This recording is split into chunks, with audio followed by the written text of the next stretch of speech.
Buongiorno, buongiorno amici di Archiosarrabus, anche oggi in trasferta, questa volta siamo in territorio di Quartu con Danilo, ospiti del socio Giuseppe, a cui passerò la palla. Allora, ci troviamo sulla frontiera adesso, la frontiera fra il territorio del Campidano e quello che, almeno geologicamente, è proprio il territorio del Sarrabus. La zona nella fattispecie si chiama Sighientu, che vorrebbe dire all'incirca segue il vento, perché appunto si tratta di una zona particolarmente ventosa e soprattutto è cinta da numerosi nuraghi che poi conducono verso nord in quello che è il Parco del Sette Fratelli, ovviamente alla lunga, però insomma la strada comincia qui. Giuseppe, dove dobbiamo andare? Allora, Cioè, si vede da qua? si intravede. Ah, ecco qui. La collina che vedete lì è quella che custodisce due dei nuraghi che ci interessano. Proseguiamo. Intanto guardate questa bella strada, no? Perché non è neanche un sentiero, è sempre una strada. Pulita, agevole. Ci infiliamo nel sentiero. Adesso guarda, siamo beccati proprio nel momento esatto in cui ci siamo infilati nel sentiero. Sì, quindi dicevo, guardate, abbastanza agevole. Poi non è segnalato, quindi poi devi conoscerlo il posto. Però ecco, noi abbiamo una guida di tutto il rispetto, quindi siamo tranquillissimi. Bene, per chi non lo sapesse, adesso ci troviamo sostanzialmente nel confine tra Quartu e Quartucciu, quindi per gli appassionati di storia nuragica e monumenti nuragici, la catena montuosa che vediamo lì in fondo è sostanzialmente la catena che custodisce la famosa tomba dei giganti di Sconcias. Queste colline che vediamo qua davanti invece sono tutte colline che appartengono al comune di Quartu. Come vedete qui l'urbanizzazione non è arrivata, o almeno a parte qualche strada non si vedono più edifici.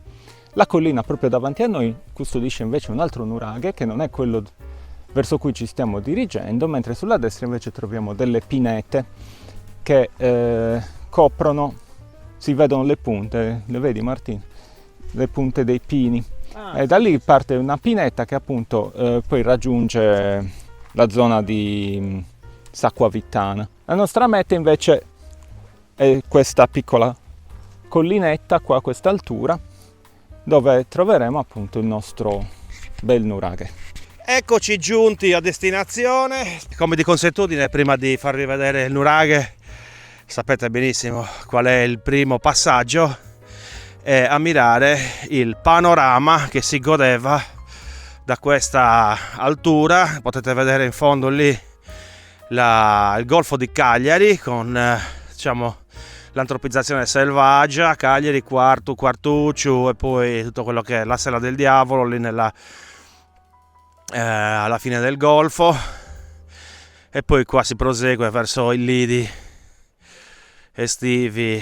Cosa c'è qui? Capitana, cosa c'è? Sant'Andrea, Solo ai Mari, sì, eccolo qua, la strada 925. Proseguiamo il tour girando qua già rientriamo il nostro presidente, per andare a vedere finalmente questo tanto agognato sito archeologico. Già qua si comincia a intravedere qualche residuo di muratura.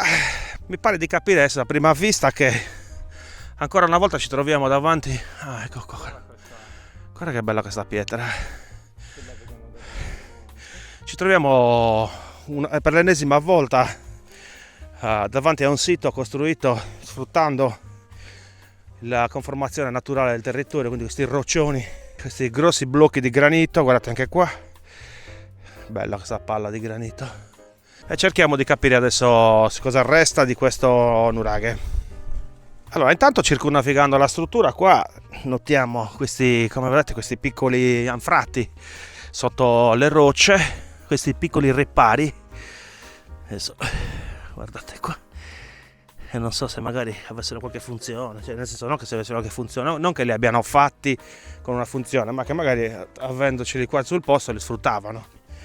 un altro c'è più giù qua, adesso ci arriviamo, eccolo là, anche là sotto quel roccione, ma poi ci arriviamo e lo vediamo bene nel dettaglio. Sì, è molto coperta la vegetazione, intanto qua ecco si vede, diciamo, una piccola porzione del muro, sicuramente della torre centrale, che si infila lì nella... si infila qua sotto questo cespuglio di lentisco. Seguiamo Giuseppe cercando di non offenderci. Infatti qua si vede un pezzo del muro bello. Ma questo non è quello che abbiamo visto, quello con la croce?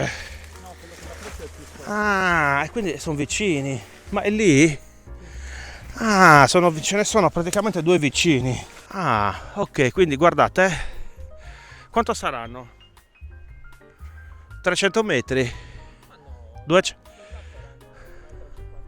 Ah, 50 metri. Pensate a 50 metri. Qui probabilmente qua sotto c'era il villaggio o comunque qualche struttura annessa al sito. Ma adesso faremo, vento permettendo, qualche volettino con il drone per fare delle inquadrature più dettagliate.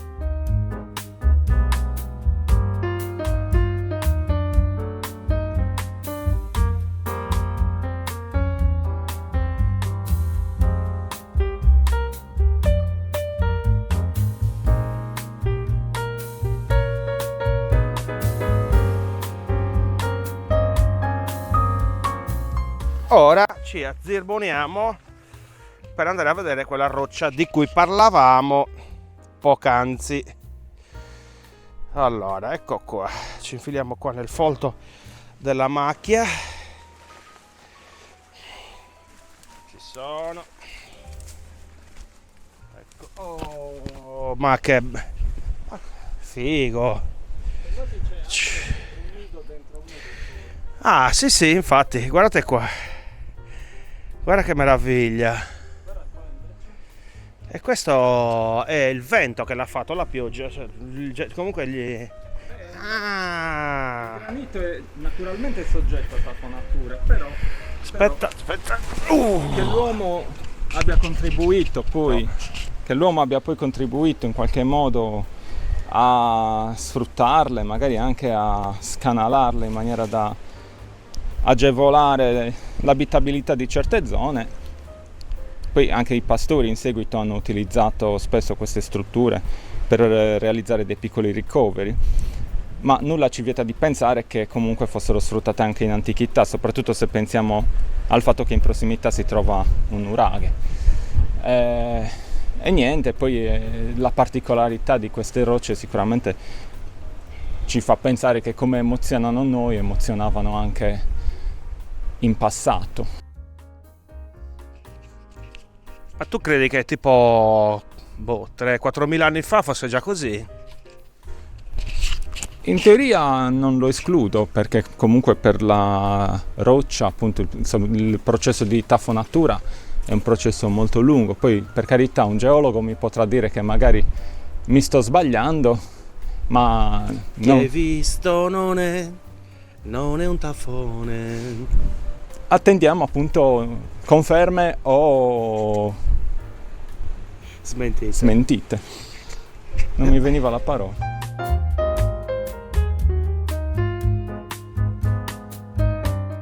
Sì, comunque anche il fatto che ci siano tutte queste muresi ci danno l'idea che prima o dopo, adesso lasciamo perdere la contestualizzazione storica, però che in un detto periodo sia stato comunque utilizzato vuoi per ricovero, bestiame. È innegabile che la mano dell'uomo c'è, poi senza appunto voler fare necessariamente delle equazioni matematiche sul fatto che fossero necessariamente i nuragici a realizzare queste strutture, anzi siamo ben lungi dal volerlo affermare, però sono sicuramente interessanti e stuzzicano la fantasia. Anche questa roccia che assomiglia a un menhir, sappiamo benissimo che non si tratta di un menhir, però la similitudine con una struttura simile, insomma, ci fa pensare in qualche modo. Dunque adesso ci stiamo spostando verso il nuraghe del Bar.